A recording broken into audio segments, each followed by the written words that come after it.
you'd said in there, I mean, obviously you've got cash sort of, just oozing out of your pores at the moment with some of those grades and costs. You said in there the possible opportunity for cash-hungry development assets, I think. I mean, what kinds of things, what looks good to Kirkland Lake, what kind of things? Yeah, I guess I wouldn't want to label any specific assets or anything like that. But what I would say is some boundaries around what we're looking for. So we're really committed to the jurisdictions in which we operate. So Australia and Canada are outstanding. We would consider other solid mining jurisdictions, but we're not looking actively outside of that. And we're looking for something that's got the potential for scale. So if we can see a pipeline to something that's a 300,000 ounce per annum type producer, then that's the sort of thing we're looking for. They're reasonably thin on the ground. I mean, how are you seeing sort of asset valuations? I mean, is there a lot of fairly? I mean, obviously you haven't bought anything for a while, so you haven't found anything you particularly want at the price you want. But do you think the gold space is fairly valued at the moment, or a bit? So it's interesting. So I think clearly the run-up in the gold price recently is starting to change relative valuations. And look, we'll see. I mean, I guess just to go back a step, we don't feel compelled to do something either. We've got what we think is a pretty outstanding growth portfolio within our own portfolio. So with the growth that we've seen and are continuing to see at Fosterville, with the growth at Macassar, with the number 4 shaft, with the potential resumption of production in the Northern Territory, and with the Holt complex and growth there, then we're not compelled to do something. Do you have advisors helping you look for targets, or is this something you do internally? So largely internally. I think we filter through those. Clearly, everyone's aware of the Treasury, so there's lots of approaches as well. That's coming through. But we are actively screening those ourselves as well. So you're looking at project acquisitions as opposed to a corporate deal, or a mixture of both? Mixture of both, yeah. So really three different things. So the potential for a corporate deal, where that could make sense.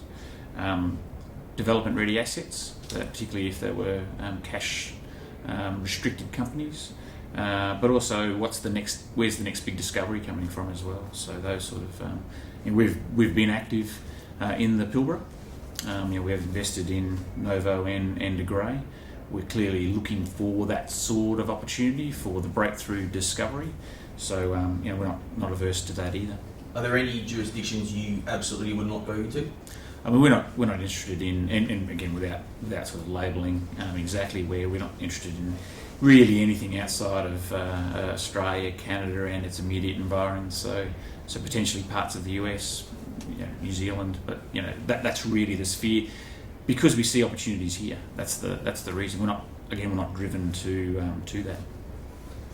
Is there some sort of sweet spot you might be aiming for at the end of the day? Because we've had the rejigging of the majors. There's some gaps there now. Yep. And you're 1 million ounces now? Yep. Do you want to be 2, 3, 4, 5? So really good question. I think so what we really want to be is a premium gold investment, and we want to be large enough to attract potentially the generalist investor. But to differentiate ourselves by being the lowest cost on a unit cost basis, which is where we are now relative to the sort of the top 6 or 7. We want to operate in tier 1 jurisdictions only, which again, all of that peer group, that isn't the case. And we want to be debt free. We want to be net cash, again, which all of that peer group aren't. So they're the pieces. That's if we're looking for that premium gold investment, then that's the niche that we're looking for, or the opportunity that we're looking for.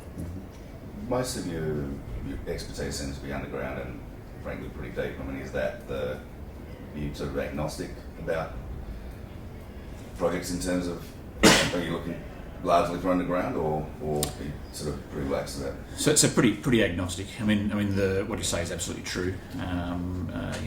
The expertise within the companies largely underground. But again, you can bring those skills in as well. So relatively agnostic to that. And with the drill bit, I mean, a couple of partnerships, as you say, up in Pilbara. Are you active across the country in greenfields on your own, or are you happy to partner up, provide the cash and the expertise to juniors and let them do what they do, or are you guys out there picking your own? So in Australia to date, we've been essentially on our own merits, investing heavily in brownfields around the two centres, and any greenfields has been through partnerships with juniors. We're not averse to doing that work ourselves at some stage, but it's not something where we've got to. It's different in Canada. There is a more greenfields work under Kirkland Lake banner itself, and that's really just a maturity with where the team is in Northern Ontario. Of the $400 million cash you have, how much of that would be earmarked for any potential deals? I wouldn't like to comment. I mean, it's really a question of how much we would. And it's about 470 at the end of Q2. Is that US? US. Yep. Yeah. And really, it's as opportunities come and we assess those. I mean, our first priority is investing in our assets. So the organic growth that we see still at Fosterville, Macassar, and Northern Territory and Holt Complex. So that's the first priority. Clearly, we've got the opportunity to increase dividends and repurchase shares as well, and we've done that even over the recent past. So we're looking for those sort of things, but obviously there's the ability to do more. Yep. You mentioned that market cap overnight was $10 billion US. Hit $10 billion US, yeah. And just that discussion there about the buybacks, does the company have a policy on whether they would use scrip in any asset acquisition, or? So again, it's dependent upon the opportunity, and one of we do have a pretty unique status in terms of a listing on the TSX, the NYSE, and the ASX. Our ASX liquidity is obviously quite low. So has it improved at all? Only mildly. Yep. To be fair, because as the scale increases, the Australian investor can buy them on the TSX anyway, right? So it really hasn't. But if there was an Australian-based acquisition or merger, then clearly that could be a factor at play there as well. So, for a certain scale deal, you would have to use your script. Yep. Yeah, there's a lot of talk obviously around Fosterville at the moment. There's a new gold rush coming. Are there any juniors in the area or explorers that are kind of catching your eye? And what would you do if one of them found something similar to a Fosterville? What would be your approach to that? So we do already have an investment in one of the juniors that are called Navarre Minerals. We obviously actively watch everybody else and what they're doing. Most of that activity is to the north of Bendigo and Fosterville as you get under Murray Basin cover, and that's not easy. It takes time. So it isn't a rapidly emerging space, but we think there's a lot to be found. One of the challenges is you've got to do it at a rate that makes sense. So that's why we're committing $70 ourselves to it. Yeah. And are you guys doing any active exploration in the area? And do you have issues with it? Because I know a lot of them that I speak to having issues with the Victorian government. Are you guys experiencing the same? Or? One of the challenges we obviously think the geology in Victoria is outstanding. 80 million ounces of gold in central Victoria.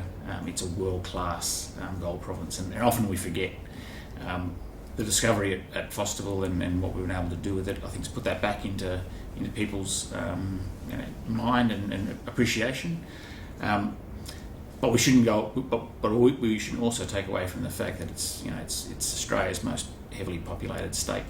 So there are challenges with land use that come with that.